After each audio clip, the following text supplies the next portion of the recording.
Question number 26. A thick current carrying cable of radius r carrying current I uniformly distributed across its cross section. The variation of magnetic field due to the cable with resistance r from the axis of the cable is represented by. बेटा ये वाला question हमारा है chapter number 4 में से, chapter number 4+2। तो हमें पता है कि किसी भी सिलिंड्रिकल वायर में अगर हम एम्पियर सर्किट लॉ लगाते हैं, सपोज ये हमारा सिलेंडर है, इसकी इंटरनल रेडियस है स्मॉल आर और इसके अंदर करंट जा रहा है आई। कैपिटल आर हमें रेडियस दे रखी, ठीक है। तो we know according to Ampere circuit law,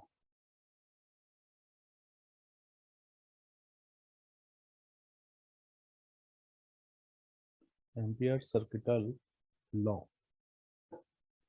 Ampere circuital law की 3 एप्लीकेशन थी, एक सोलेनॉइड वाली, टॉरॉइड वाली एंड थर्ड वाली थी सिलिंड्रिकल। इसमें हमने फॉर्मूला निकाला था B is equal to mu naught by mu naught I upon 2 pi capital R square small R and एक निकाला था mu naught I upon 2 pi are.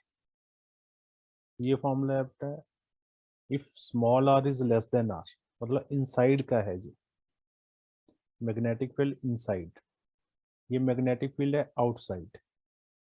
तो इन दिस केस ये स्मॉल आर होगा, magnetic field inversely proportional R है और इन this case magnetic field directly proportional R है, ठीक है। क्योंकि mu naught I 2 pi R square ये वाली टर्म हमारी कांस्टेंट है और इस केस में ये वाली टर्म कांस्टेंट है। तो फर्स्ट केस में क्या हो रहा है हमारे पास,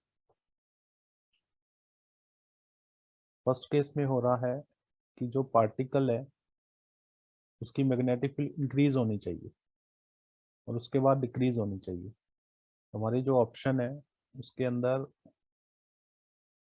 फोर्थ ऑप्शन जो है वो बेटर आंसर है हमारे पास, ठीक है। सो इन दिस केस जो मैग्नेटिक फील्ड है फर्स्ट इंक्रीज होगी और उसके बाद वो डिक्रीज हो रही है।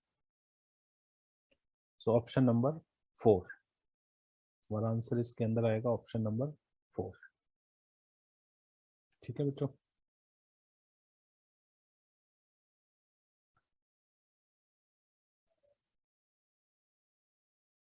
नेक्स्ट क्वेश्चन देखते हैं।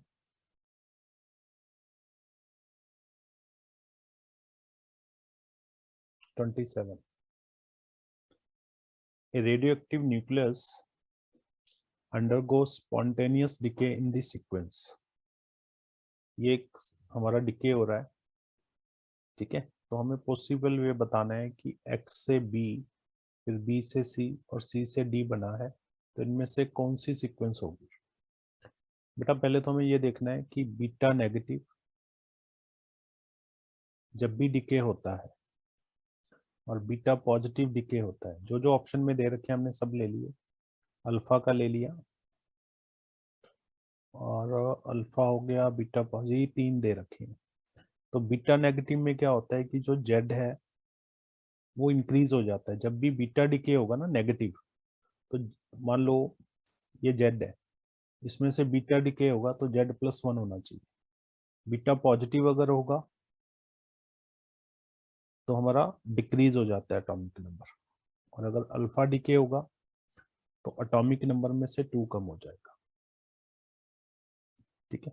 क्योंकि इस पूरी रिएक्शन में ए की कोई बात नहीं की गई, ए सब में देखो ब्लैंक छोड़ा हुआ है। तो फर्स्ट केस में Z-1 हो गया, तो क्लियरली जो पहला डिके है मतलब X से B अगर हम जा रहे हैं तो हमारा बीटा पॉजिटिव होगा, तो हमारा फर्स्ट, सेकंड और थर्ड ये तीनों ऑप्शन कटे जाते हैं। देखो टाइम सेविंग के लिए ना, तो हमारा आंसर 4th ही आएगा इसके अंदर। टाइम सेविंग हो गया, बाकी हमें चेक करने की जरूरत ही नहीं, लेकिन हम कर लेते हैं। जब B से C जाएंगे तो Z-1 में से 2 और कम हो गया, तो ऑब्वियसली अल्फा डिके हो रहा है। z-3 से जब d में जाते हैं तो देखो पहले -3 था -2, यानी कि इंक्रीज हो गया, तो बीटा नेगेटिव। तो क्लियरली इसमें ऑप्शन है 4, 27 का। 28 देखते हैं अभी।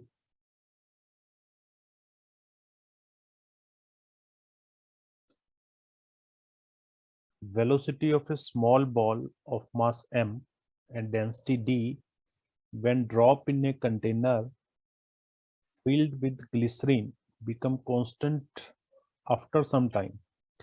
If the density of glycerine is d by 2, then the viscous force acting on the ball will be। Class 11th fluid का टॉपिक है ये। टर्मिनल वेलोसिटी एक हमने पढ़ा हुआ है। इसमें हमारे पास एक कंटेनर है। ये कह रहे हैं कि कंटेनर के अंदर एक स्मॉल बॉल है। तो ये जो स्मॉल बॉल है, इसको नीचे को वेट लगेगा बेटा mg, और ऊपर की तरफ 2 फोर्स लगेंगे। ठीक है, एक हमें पता है बॉयंसी होता है, एक विस्कस फोर्स होता है। आफ्टर सम टाइम इस बॉल की जो स्पीड है वो कांस्टेंट हो जाती है, vt कहते हैं हम टर्मिनल वेलोसिटी। ठीक है, तो जब टर्मिनल वेलोसिटी या इक्विलिब्रियम कंटेन आता है, मतलब आफ्टर सम टाइम, तो viscous force plus buoyancy equal to weight होता है। ये हमारे पास कंडीशन है, ये ऑलरेडी हमें पता है फ्लूइड में। अब अकॉर्डिंग टू क्वेश्चन इन्होंने बोला भी हुआ है कि आफ्टर सम टाइम उसकी जो डेंसिटी है, वेलोसिटी जो है कांस्टेंट हो जाती है। तो कांस्टेंट मतलब टर्मिनल स्पीड आ जाती है। तो ये कंडीशन हमें लगानी पड़ेगी, ये कंडीशन नहीं होती है। तो हमें विस्कस फोर्स निकालना है, तो उसको mg माइनस बॉयंसी कहेंगे। तो देखो बॉयंसी क्या होता है, बॉयंसी होता है m डैश g। हम कहेंगे m minus m dash g। देखिए मास ऑफ बॉल को हम लिखेंगे वॉल्यूम इनटू डेंसिटी। ठीक है, डेंसिटी हमें d दे रखी है बॉल की।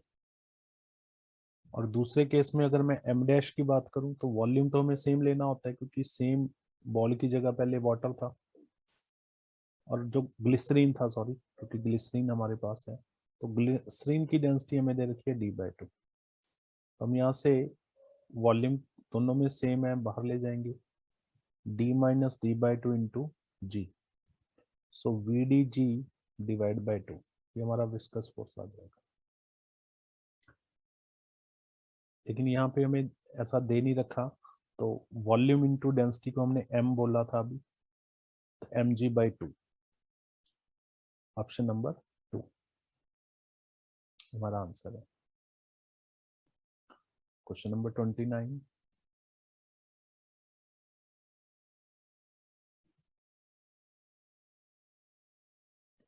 देखिए क्वेश्चन नंबर 29 में क्या है, water fall from a height of 60 centimeter at the rate of 15 kilogram per second to operate a turbine. The loss due to frictional force are 10% of the input energy. How much power is generated by the turbine? एक height हमें given है 60 metre. तो 60 metre height से हमने water को fall किया। Water जो नीचे गिर रहा है वो किलोग्राम पर सेकंड हमें दिया हुआ है, मतलब हमें रेट गिवन है कि 15 किलोग्राम पर सेकंड में वाटर नीचे गिर रहा है। और नीचे हमारे पास टरबाइन है, ये टरबाइन होता है, ये घूमेगा, वाटर इस पे पड़ेगा तो घूमेगा, ये जनरेट करेगा इलेक्ट्रिसिटी। ठीक है, मतलब पावर जनरेट करेगा। तो ये कह रहे हैं कि loss due to frictional force, जब आप इसको घुमाएंगे, ठीक है, तो वहां पे लॉस होता है फ्रिक्शन की वजह से, वो 10% है। मतलब जो भी पानी ने आके यहाँ पे एनर्जी क्रिएट की है उसका 10% लॉस हो जाता है, और बाकी 90% पावर हमारे पास जनरेट हो जाती है। तो वो पावर कितनी जनरेट हुई है हमें वो निकालना है। तो बेटा वी नो कि जो ऊपर से पावर आ रही है इनपुट पावर, तो वो होता है वर्क बाय टाइम, फॉर्मूला इसका। और हमें पता है कि ऊपर जब वाटर था इस जगह पे कुछ हाइट पे है, तो हाइट पे उसके अंदर जो वर्क होगा वो पोटेंशियल एनर्जी की फॉर्म में होगा। पोटेंशियल एनर्जी होती है mgh। तो इन दिस केस g और h तो कांस्टेंट है, बाहर आ गया। मास टाइम के साथ चेंज हो रहा है बेटा। तो हमें g इन्होंने कहा है 10 लो, हाइट 60 दे रखी है, dm dt हमें 15 दे रखी है।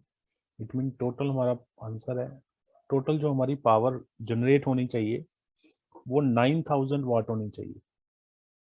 लेकिन अकॉर्डिंग टू क्वेश्चन 9000 में से जो लॉस हो जाता है 10% ऑफ 9000 लॉस हो जाता है, इसका 10% निकालो, यानी 900 वोल्टेज हमारी लॉस होगी।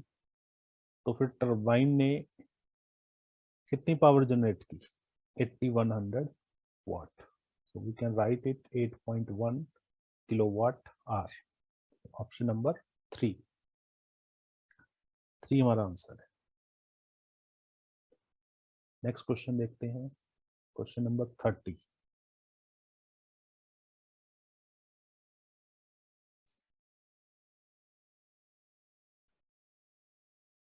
क्वेश्चन नंबर 30 में इन्होंने कहा है a capacitor of capacitance C is connected across an AC voltage is given by।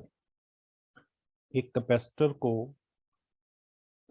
हमने एक वोल्टेज के साथ कनेक्ट किया हुआ है, ठीक है। वोल्टेज हमें दे रखी है V naught sine omega T. तो डिस्प्लेसमेंट करंट कैपेसिटर के अंदर कितना जनरेट हुआ हमें वो बताना है, आईडी। देखो क्लास 12th का EM वेव में से क्वेश्चन है ये। We know according to NCERT हमें पता है डिस्प्लेसमेंट करंट की जो वैल्यू होती है, जो डेरिवेशन हमने की हुई है, वो epsilon naught D phi by D T है। सो बेटा we can write epsilon naught D by D T. Flux हमें पता है इलेक्ट्रिक फील्ड इनटू एरिया होता है। सो इलेक्ट्रिक फील्ड जो होती है उसको हम लिख सकते हैं V by D into area. Electric gradient कहा जाता है। E is equal to V by D is electric gradient।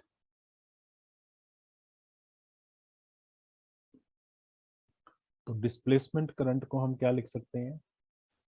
Epsilon not. तो यहाँ पे जो D है वो बाहर आ जाएगा, एरिया भी बाहर आ गया, तो अंदर रह गया dV बाई dt। और A एप्सिलॉन नॉट D हमारे पास होता है कैपेसिटेंस, तो हमारे पास डिस्प्लेसमेंट का फॉर्मूला आ गया C dV by dt। So it is equal to C।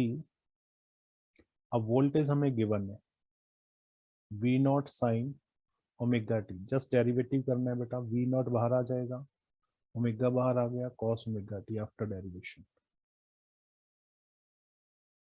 तो हमारा ऑप्शन नंबर इसमें सेकंड बिल्कुल क्लियरली दिख रहा है। जस्ट हमने क्या किया है कि हमारा जो एनसीईआरटी का फॉर्मूला था उसको कन्वर्ट किया हमने इस गिवन फॉर्मूले के अंदर। नेक्स्ट क्वेश्चन देखते हैं, question number 31।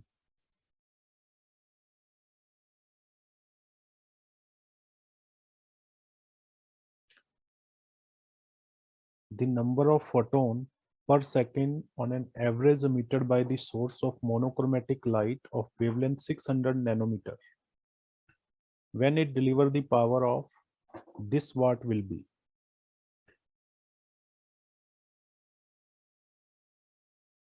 The number of photon per second on an average emitted by a source of monochromatic light of wavelength is this। कोई लाइट है बेटा मोनोक्रोमेटिक, यहां से जो लाइट आ रही है वो 600 नैनोमीटर की आ रही है, और उसमें से n फोटोन निकल रहे हैं जो कि हमें फाइंड आउट करनी है। और ये कितनी पावर डिलीवर कर रही है? 3.3 इंटू 10⁻³ वाट।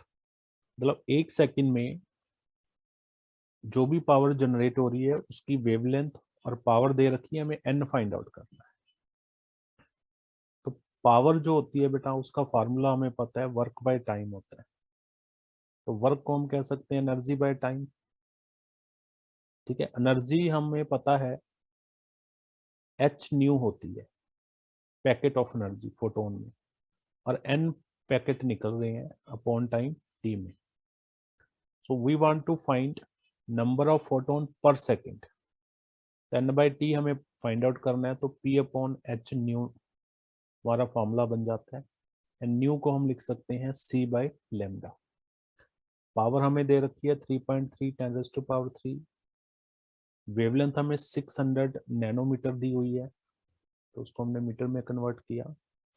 h हमारा 6.6 इंटू 10⁻34 है। स्पीड हमें 3 इंटू 10⁸ गिवन है। सो n बाई टी यहाँ से कैलकुलेट करेंगे तो हम 10⁻16 फोटोन आ जाएगा पर second. Option number 4। Next question,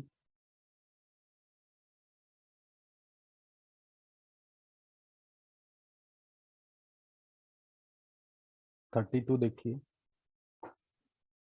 electron concentration in an n-type semiconductor is same as hole concentration in p-type semiconductor.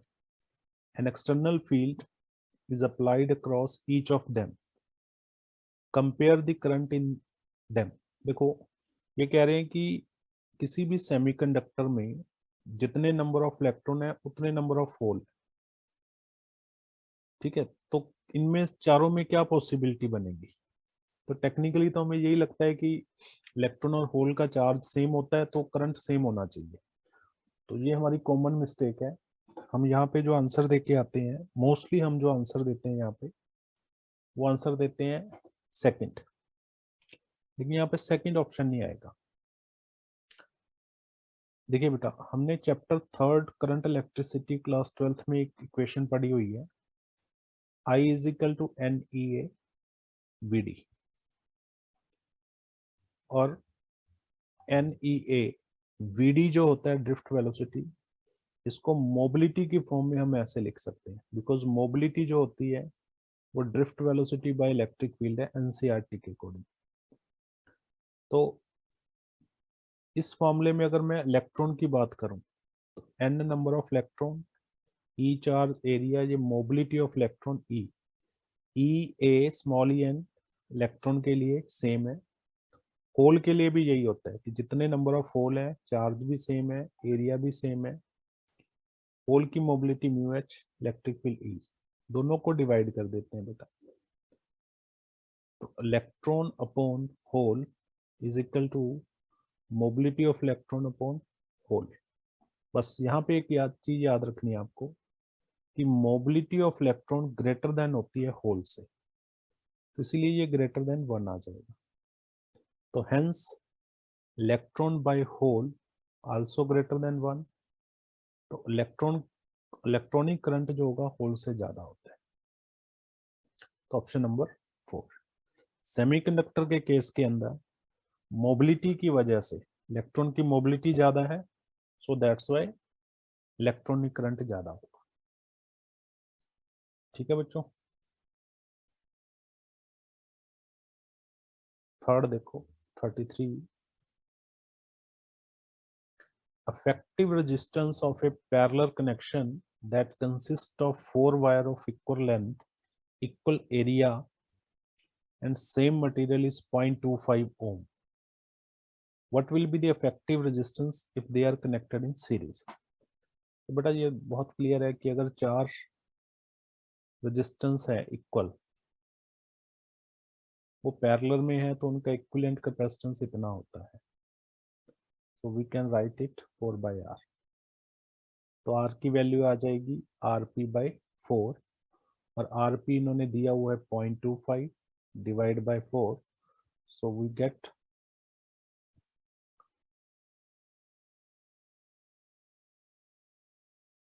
sorry,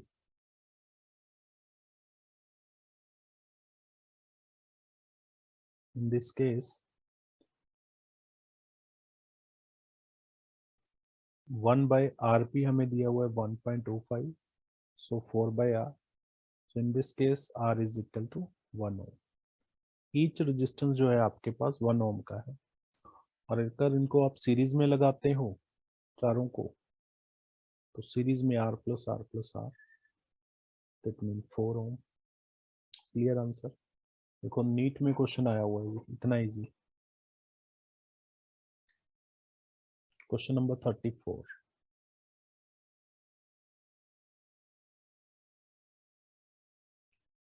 match making है, जस्ट हमें फॉर्मूले पता होना चाहिए. कॉलम 1 को 2 के साथ मैच करना है. रूट मीन स्क्वायर स्पीड हमें पता है, √3RT/m होता है. Pressure exerted by ideal gas P 1/3 mn/v dash square. Kinetic theory of gases का क्वेश्चन है. Average kinetic energy of a molecule U हमें पता है बेटा, जो एनर्जी होती है, एवरेज काइनेटिक एनर्जी एक मॉलिक्यूल की 3 × ½ kBt होती है, according to law of equipartition of energy. तो सिंगल मॉलिक्यूल की 3 डिग्री ऑफ फ्रीडम है, तो ये एनर्जी होगी. तो C का होगा S, और D जो हमारे पास बनेगा वो R होगा.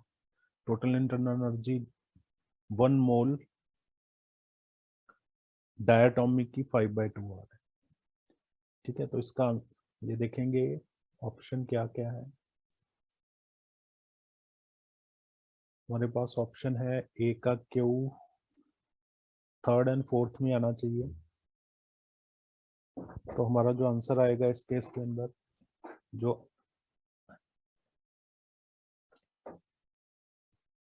फोर्थ हमारा ऑप्शन है. So answer is 4th.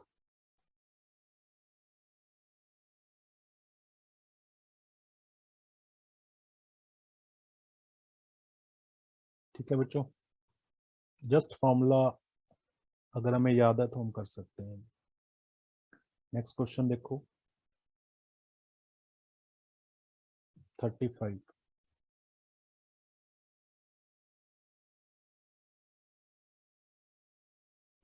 में बोला गया है an electromagnetic wave of wavelength lambda is incident on a photosensitive surface of negligible work function. If m mass of photon, if m is the mass of photoelectron emitted from the surface as de Broglie wavelength lambda d, then देखिए dual nature का question है ये. हमें पता है Einstein photoelectric equation होती है, उसमें हमें बताया हुआ है कि जब एनी फोटोन किसी मेटल पे स्ट्राइक करता है, थ्रेशोल्ड एनर्जी रिक्वायर्ड होती है इलेक्ट्रॉन को निकालने के लिए, बाकी एनर्जी काइनेटिक एनर्जी में कन्वर्ट हो जाती है. लेकिन इन्होंने कहा है कि नेग्लिजिबल वर्क फंक्शन है, तो हम फाई नॉट को 0 ले लेंगे और फ्रीक्वेंसी को लिख लेंगे c/λ, क्योंकि लैम्डा हमें गिवन है. So it is equal to kinetic energy. इसको नंबर दे दो 1.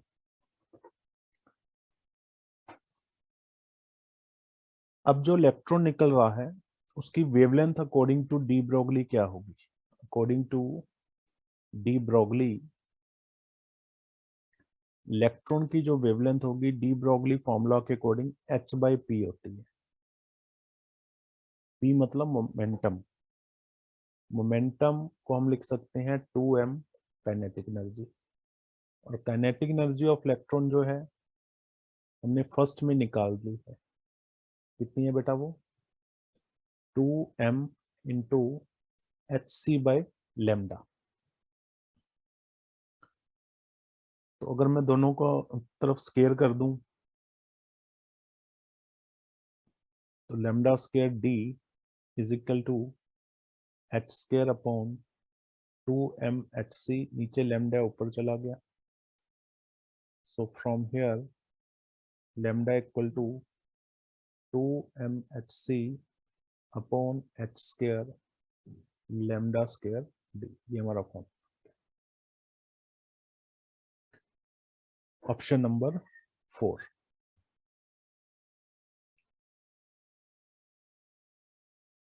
एच से हम एच काट सकते हैं यहाँ पे, तो 2mc/h लैम्डा स्क्वायर डी।